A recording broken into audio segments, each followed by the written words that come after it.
A pergunta que nós vamos conversar neste tema de hoje é: reforço escolar ajuda ou atrapalha? Depende. Se o reforço escolar ele é inerente ao próprio sistema da escola, como uma metodologia de reforço a partir do que a escola dá, do referencial pedagógico da escola, na própria escola, ou em horário inverso, ou dentro do próprio período de escola, aí beleza, este reforço está dentro de um sistema pedagógico. Agora, se este reforço for de aula particular, aí ele atrapalha sim. Por quê? Porque o reforço de aula particular atrapalha porque é sinal de que a escola não tem esse processo. E é interessante que na rede públicas municipais ou estaduais a gente percebe que há já muitas secretarias, muitas gestões públicas fazendo este movimento de dar espaço de reforço escolar no próprio ambiente da escola, que é mais difícil fazer isso ou ver isso acontecer nas escolas particulares, até porque falta recurso para elas, ou falta visão de gastar mais em torno da metodologia pedagógica.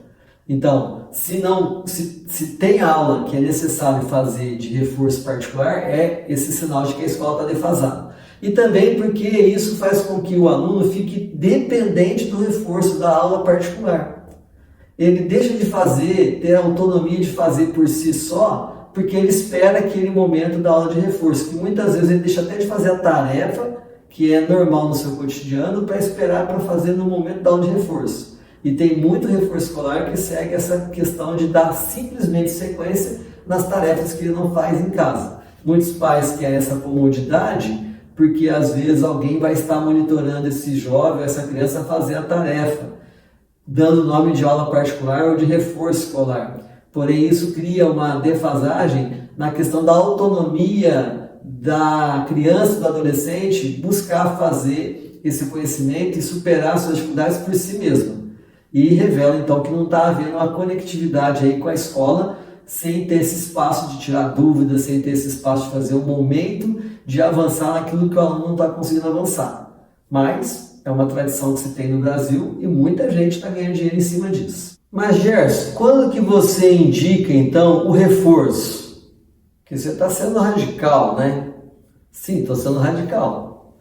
Porque não adianta também a gente falar para você coisas para assinar embaixo de muita gente que está dizendo que está fazendo educação, mas está entregando outra coisa.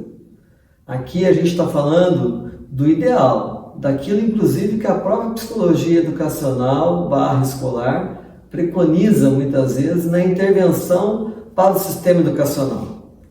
Então, quando que eu indico então o reforço? Primeiro, quando a criança ela tem de fato uma defasagem no processo de aprendizado por algum transtorno, por alguma limitação cognitiva comprovada, alguma síndrome, algum processo que ela tenha uma defasagem no processo de aprendizado. Porém, isto pode ser suplantado pela própria escola dentro de uma gestão inclusiva. Porque gestão inclusiva não é só ter uma criança inclusiva na sala de aula apenas com mais um monitor.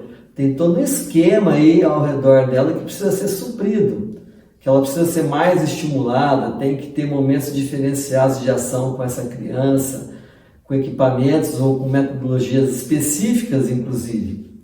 E também, quando ela é no particular, eu atendo crianças que têm problemas de aprendizado, que estão fazendo tratamentos, ou decorrentes de problemas emocionais, ou de síndromes, ou de questões congênitas, não interessa, que às vezes os pais colocam no reforço particular. Então a gente faz a intermediação com o professor de reforço, que geralmente tem que ser alguém que realmente é professor, tem a formação de licenciatura e é habilitado para isso. A gente conversa para que o conteúdo desse professor de reforço, se for necessário, mesmo que seja particular no paralelo, que acompanhe a metodologia da escola, porque a gente vê também isso. Às vezes a escola está ensinando de uma forma, aí vai lá, por exemplo, no reforço de matemática, o professor de matemática de reforço particular dá uma outra metodologia de ensino. E muitas vezes, confunde a cabeça do aluno.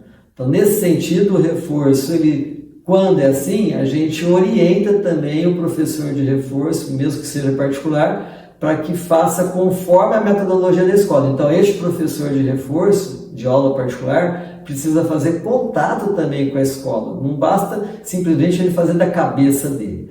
Então, nesse sentido, que a pergunta o reforço escolar ajuda ou atrapalha? Você vendo essa nossa conversa aqui, pode começar a entender que é melhor não investir em reforço escolar, a não ser que seja aquele que vem da própria escola, feita na própria escola. Do contrário, é apenas mais um elemento para dificultar o bom desempenho e a autonomia educacional do seu filho. Muito obrigado pela sua atenção e espero que a gente possa se ver nos próximos vídeos, dando sequência nessa temática família e escola. Até a próxima!